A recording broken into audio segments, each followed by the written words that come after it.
Jawatan terkini Berita 757.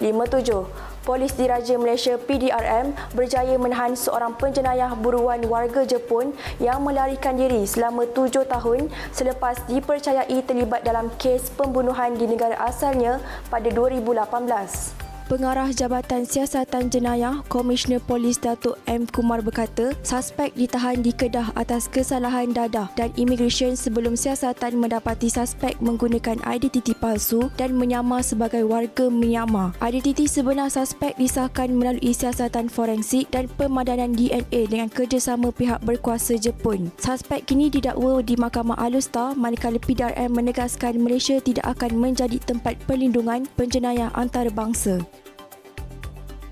Sementara itu, jago berbasikal trek negara Datuk Muhammad Azizul Hasni Awang diharap dapat meneruskan kerjaya dan beraksi di Sukan Olimpik Los Angeles 2028 susulan prestasi kecemerlangannya dalam kejohanan terkini.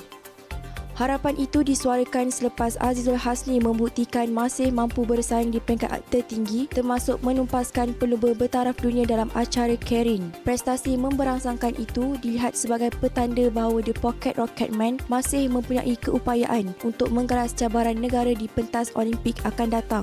Bagi Azizul Hasni, keputusan untuk meneruskan kerjaya masih belum dimuktamadkan, namun sokongan peminat dan prestasi semasa menjadi faktor penting dalam menentukan hala tuju masa depannya.